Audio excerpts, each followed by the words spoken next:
Let me tell you something. When a person is emotionally addicted to you, it's a whole different level. This ain't just about liking you. This is about needing you. They're not just calling because they're bored. They're calling because your voice is where they find peace. They're not just showing up because they want to. They're showing up because you've become part of their survival kit. Now, here's the thing. Emotional addiction is powerful. It can be beautiful if it's healthy and dangerous if it's not.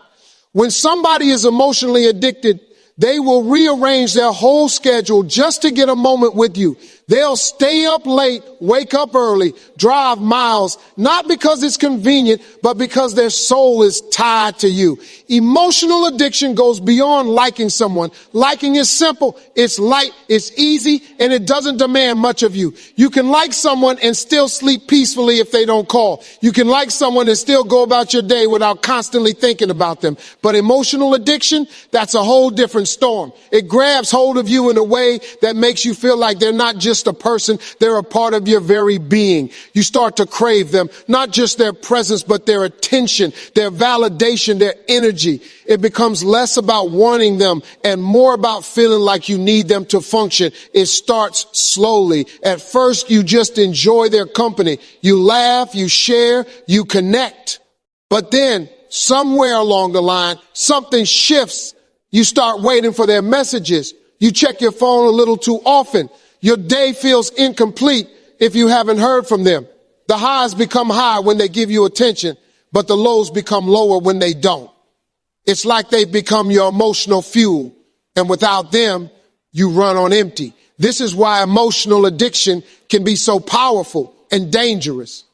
It wires your brain in a way that makes you associate happiness and comfort with one specific person. When they're around, everything feels right. When they're distant, the silence is unbearable. And because of that, you might start tolerating things you normally wouldn't. You might start compromising your boundaries just to keep that connection alive. You might give up pieces of yourself little by little, thinking that as long as you can keep them close, it's worth it. But here's the truth. Emotional addiction is not love.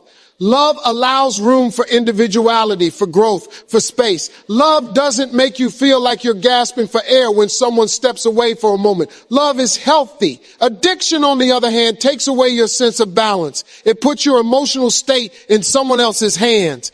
It makes you dependent on how they act, how they speak, how they show up for you. That's why it's so important to recognize it. Emotional addiction feels intense, but intensity isn't always a sign of something good. Sometimes it's a sign that you're losing yourself in someone else. You have to ask yourself, are you choosing them freely, or are you clinging to them because you're afraid of who you'll be without them? Are you spending time with them because they add joy to your life, or because you feel anxious and empty when they're not around? Healthy connection feels like peace, not chaos. It feels like two people coming together to share life, not two people trying to fill a void in each other. There's nothing wrong with loving deeply, but there is something dangerous about needing someone so much that you can't stand on your own. You have to find strength within yourself first. You have to be whole on your own so that when you love someone, it's a choice, not a dependency. When you understand this difference, you take back your power. You stop letting someone else control your emotional state, and you start living from a place of self-respect and freedom. That's when love becomes something beautiful, not something that drains you, but something that helps you grow. Actions reveal emotional addiction in ways words never can. You can say you're fine, you can say you're not that invested, but your actions will tell on you. When someone is emotionally addicted, they don't just think about a person, they reorganize their entire life around them. It's in the way they answer texts within seconds, even if they're in the middle of something important. It's in the way they stay up late, even though they have to be up early just to keep a conversation going. It's in the way they cancel other plans or rearrange their schedule because the thought of missing a chance to be with that person feels unbearable. Emotional addiction shows up in the little sacrifices that start to add up. Maybe you used to have a routine, gym, work, hobbies, family time, but now everything starts taking a back seat. You skip the gym because they might call. You put off projects because you'd rather spend time with them. You even neglect your own rest, your own well-being, just to stay connected. It feels good in the moment, but deep down, you know you're bending your entire life to fit theirs. There's also a sense of urgency in the actions of someone emotionally addicted. They can't wait to respond. They can't sit in silence for too long. They need constant reassurance, little signals that the other person still cares, still wants them, still thinks of them. And if that reassurance doesn't come right away, anxiety sets in. Thoughts start spinning. Are they losing interest? Did I do something wrong? Why aren't they replying? That emotional roller coaster starts running, and suddenly their mood is no longer their own. It's completely tied to how that person is acting toward them. You can also see emotional addiction in the way boundaries start to dissolve. Someone might accept treatment they know is unfair just because they're afraid of losing the connection. They might tolerate late replies, mixed signals, or even disrespect, telling themselves that any attention is better than no attention.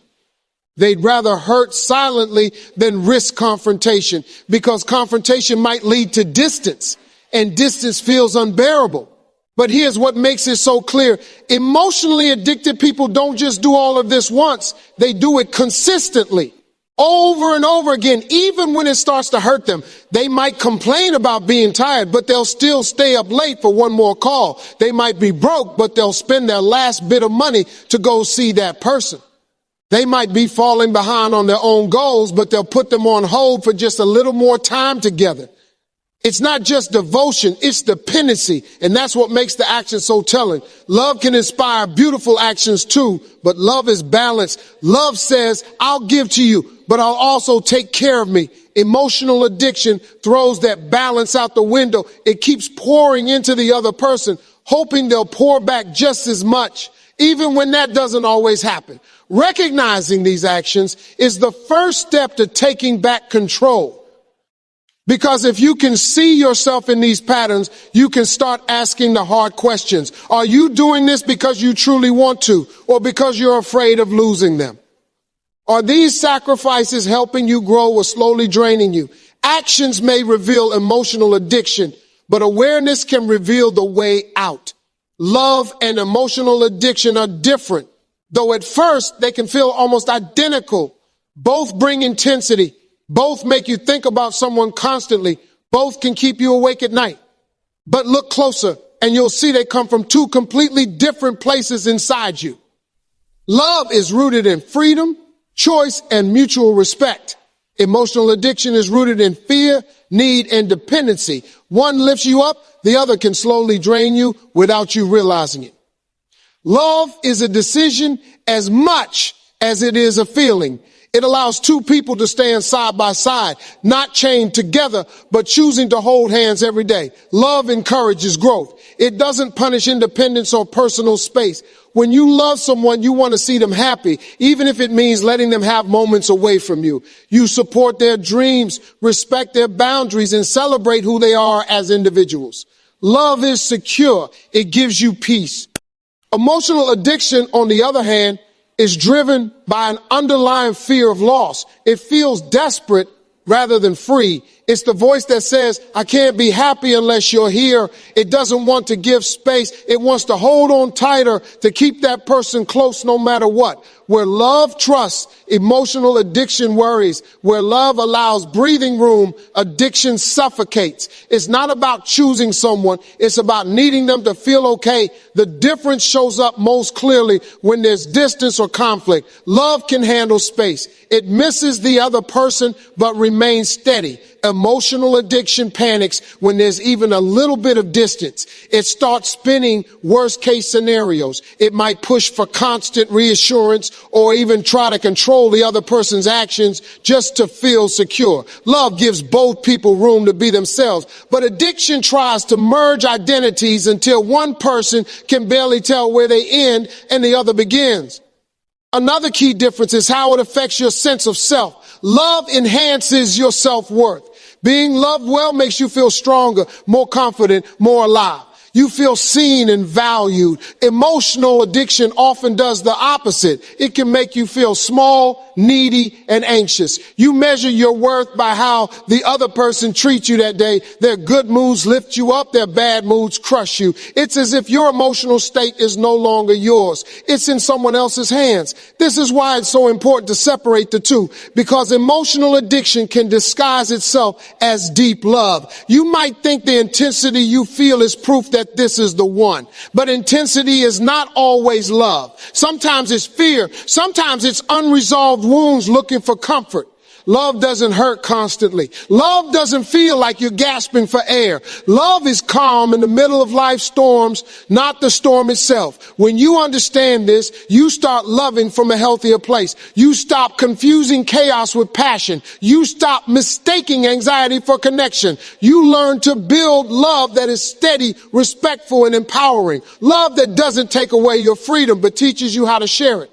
Love is not about clinging. It's about holding space. It's about saying, I choose you today, not I need you or I'll fall apart.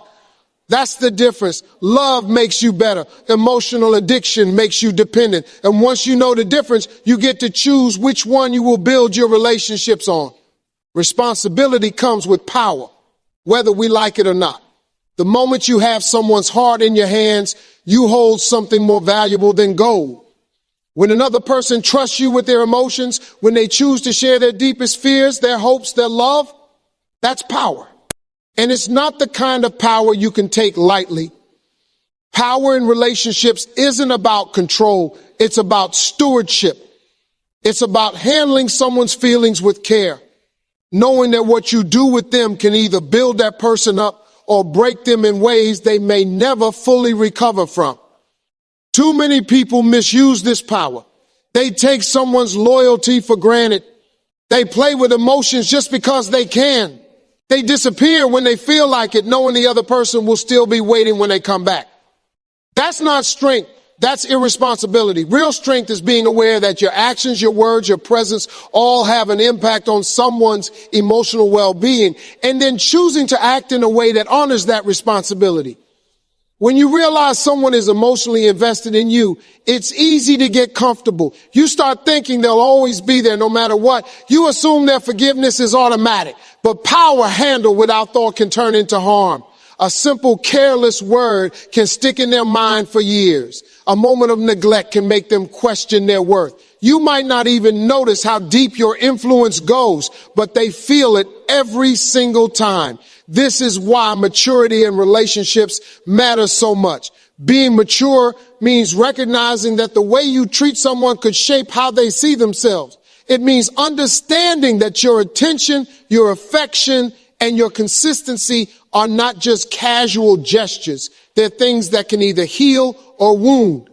When you show up with kindness and respect, you teach them that they are worthy of good love. When you play games or mistreat them, you can teach them the opposite, and that damage can stay long after you're gone. Taking responsibility doesn't mean being perfect, but it does mean being intentional. It means choosing honesty instead of stringing someone along. It means having the hard conversations instead of letting things rot in silence. It means setting them free if you know you can't love them the way they deserve, rather than keeping them trapped in a situation that only benefits you. Responsibility is not always easy. Sometimes it requires sacrifice. But when you care about someone's heart, you do it anyway. The truth is, power without responsibility is selfishness, and selfishness leaves a trail of broken people behind it. But when you take responsibility for the power you hold, you become a safe place for someone's emotions. You become a person who can be trusted, someone who builds instead of destroys. And that's rare. Everyone wants power, but not everyone wants to carry the weight that comes with it. If you have someone who looks up to you, who loves you deeply, who chooses you again and again, take care of that. Handle them with patience. Be mindful of your words. Show them that their love was not misplaced. Because the greatest measure of a person is not how much power they have, but what they choose to do with it. Self-awareness is crucial, because without it, you can lose yourself in someone else without even realizing it. When emotions run deep, it's easy to get swept away and forget to check in with yourself. You stop asking, how do I feel about this? Is this good for me? Is this what I really want? Instead, you just react. You chase after them when they pull away. You change your schedule to match theirs. You silence your needs so you don't cause conflict. But without self-awareness, you risk waking up one day and realizing you don't even recognize yourself anymore. Being self-aware means stepping back and observing your own patterns. It's noticing how you behave when you're around this person, how you feel when you're with them, and how you feel when you're not. Do you feel grounded and secure, or do you feel anxious and restless when they're not around? Do you keep showing up for them even when they consistently fail to show up for you? Self-awareness asks the hard questions and forces you to tell yourself the truth, even when the truth is uncomfortable. When you develop self-awareness, you start to see where your emotional reactions are coming from. You realize if you're seeking love out of a place of fullness or a place of emptiness. You notice whether you're giving because you want to or because you're afraid of being abandoned if you stop. Self-awareness allows you to separate genuine love from fear-based behavior. It helps you draw the line between healthy devotion and unhealthy dependency. Another important part of self-awareness is understanding your triggers. Emotional addiction often comes from unresolved pain, from childhood wounds, past heartbreaks, or feelings of rejection. When you're unaware of this, you might cling to someone not because they're right for you, but because they temporarily ease that pain. You feel good when they validate you, and when they withdraw, that old wound reopens. If you're not self-aware, you can stay trapped in that cycle for years, mistaking your pain for love. Self-awareness also gives you the power to create boundaries. When you know what you need, what you value, and what you refuse to tolerate, you stop letting just anyone dictate your emotional state. You stop letting fear push you into situations that drain you. You stop tolerating disrespect just because you're afraid to lose someone. Boundaries become easier when you truly know yourself, because you understand that protecting your peace is not selfish. It's necessary. With self-awareness comes the ability to pause before reacting. Instead of blowing up someone's phone when they don't reply, you can step back and ask, am I reacting out of fear right now? What do I actually need in this moment? Instead of bending over backward to please someone, you can stop and ask, am I doing this because I want to or because I'm afraid they'll leave if I don't? These small moments of reflection can save you from years of emotional exhaustion. At its core, self-awareness is what keeps you from losing yourself. It reminds you that you have value apart from anyone else's opinion of you. It gives you the clarity to choose love from a place of strength instead of desperation. Without it, relationships can consume you. With it, you can love freely, deeply, and wisely without losing your sense of self in the process. Balance is key to healthy relationships, because without it, even the strongest love can turn into something heavy and exhausting. A good relationship isn't just about how much you give or how much you receive. It's about finding a rhythm where both people feel seen, heard, and valued. When there's balance, neither person feels like they are carrying the entire weight of the connection on their shoulders. There's a natural give and take, a flow that makes being together feel safe and life-giving instead of draining. Balance means both people are putting in effort, not just one. If you're the one always calling, always planning, always compromising, eventually you'll feel empty. You'll feel like you're the only one holding things together. Healthy love doesn't work that way. It takes two people showing up with intention, two people willing to communicate, to sacrifice when needed, and to choose each other over and over again. When one person is doing all the giving and the other is just taking, that's not a relationship. That's emotional labor disguised as love. Balance also means both people get to keep their individuality. You don't have to lose yourself just because you're with someone. You can love deeply and still have your own goals, your own friendships, your own space to grow. When there's balance, spending time apart doesn't feel like a threat. It feels natural. You trust each other enough to let each person breathe. In fact, that space often makes the connection stronger because you each have something to bring back to the relationship. Another part of balance is emotional regulation. In an unbalanced relationship, one person's moods might control the entire dynamic. If they're happy, everything is peaceful. If they're upset, everything feels tense. That kind of imbalance leaves the other person walking on eggshells, constantly trying to manage emotions that aren't theirs to carry. But in a balanced relationship, both people take responsibility for their own feelings. They communicate rather than explode. They support each other without dumping every unresolved issue on the other person's back.